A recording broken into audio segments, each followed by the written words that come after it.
ہمارا جو set up ہے جیسے ولنگ ویز میں جو ہماری میٹنگز ہوتی ہیں جس میں کہ ہم چینج زندگی میں لانا چاہتے ہیں، ہم تبدیلی لانا چاہتے ہیں. اگر زندگی میں کسی کے پسماندگی ہے، کسی کے خرابی پیدا ہو رہی ہے تو اس کو کیسے ٹھیک کیا جائے.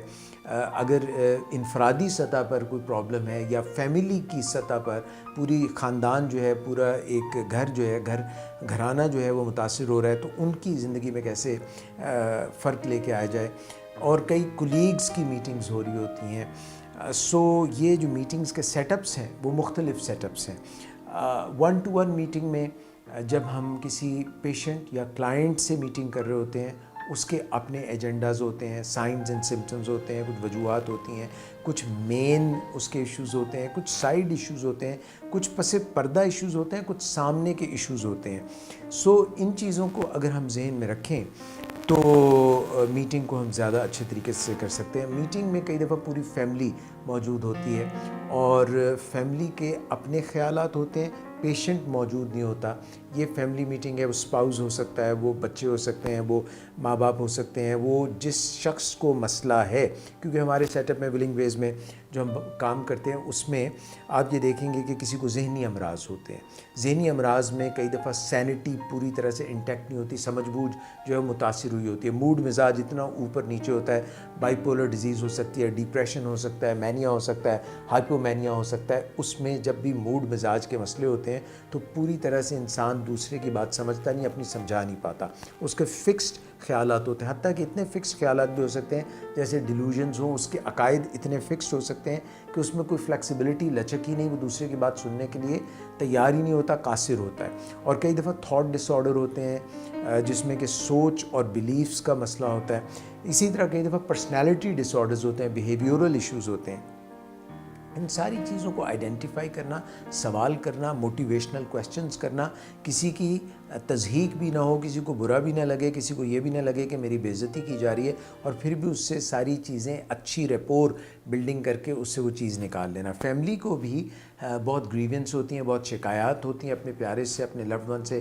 ان کی زندگی میں کافی اس نے مشکلات پیدا کی ہوتی ہیں، تو ان کے ساتھ بھی ایسا تال میل پیدا کرنا کہ وہ کھل کے آپ کو بیان کر سکیں کہ ہمارا مسئلہ کیا ہے.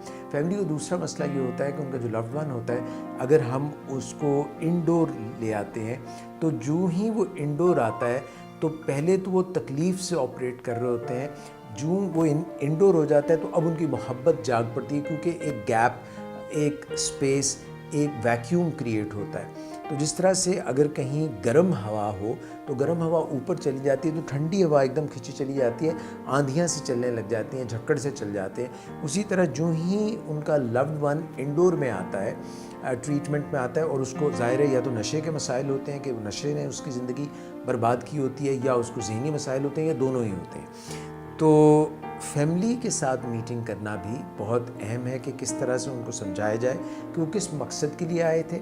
اور پھر مختلف جیسے جیسے ٹریٹمنٹ آگے بڑھتا ہے تو مائنڈ سیٹ چینج ہوتا جاتا ہے. بالکل اسی طرح سے جس طرح سے ہم جب کہیں پہ نوکری شروع کرتے ہیں تو اس وقت ہماری بڑی خواہش ہوتی ہے کہ ہمیں نوکری مل جائے. اس وقت مائنڈ سیٹ جو یہ ہوتا ہے کہ ہم ہر کام کریں گے.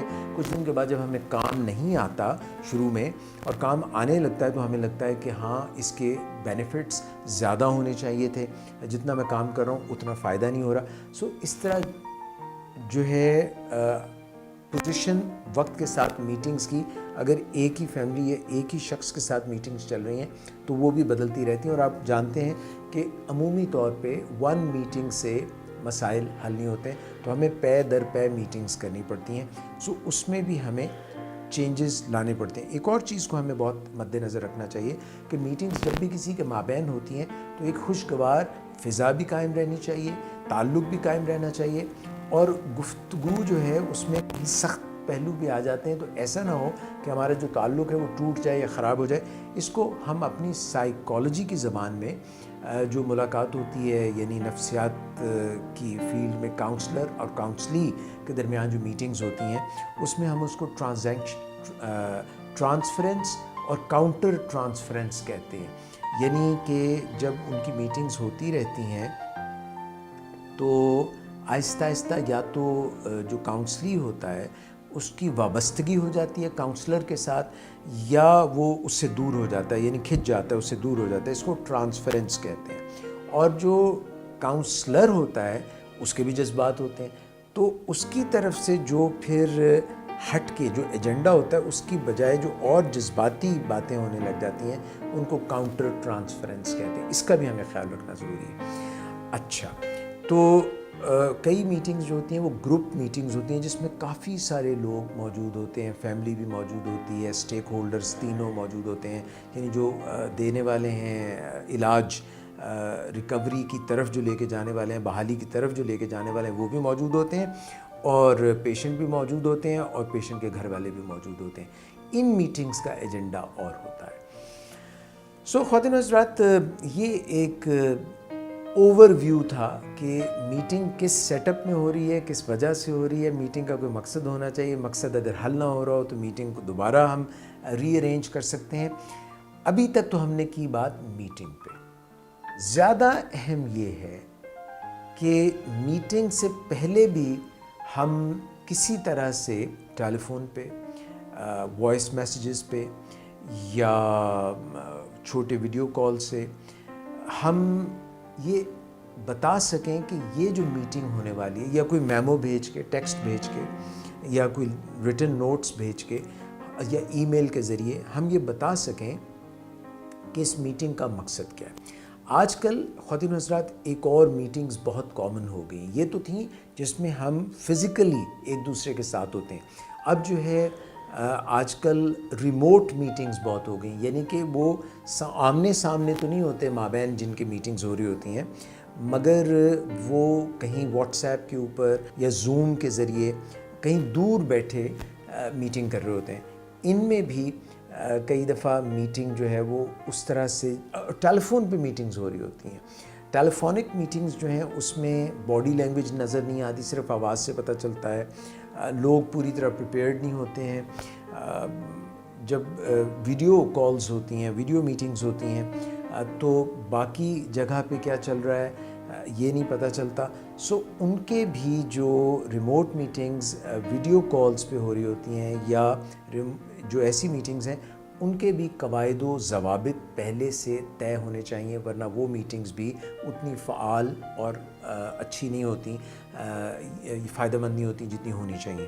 اسی طرح زوم میٹنگز میں تو ایک وقت میں 5 یا اس سے بھی زیادہ، کہیں زیادہ درجنوں لوگ شامل ہو سکتے ہیں. تو کسی کے پوائنٹ آف ویو سن سکتے ہیں، کسی کا نہیں سن سکتے. پوڈ کاسٹس میں بھی ایسا ہوتا ہے. یہ جو ساری بات چیت میں نے کی، اس میں میں بتانا یہ چاہتا ہوں کہ بہت اہم ہے کہ میٹنگ سے پہلے ایجنڈا سب تک، شرکاء تک پہنچا ہو کہ بھئی آج ہم ان کی پوائنٹس پہ، یہ جو خاص پوائنٹس ہیں ان پہ ہم بات کرنا چاہ رہے ہیں.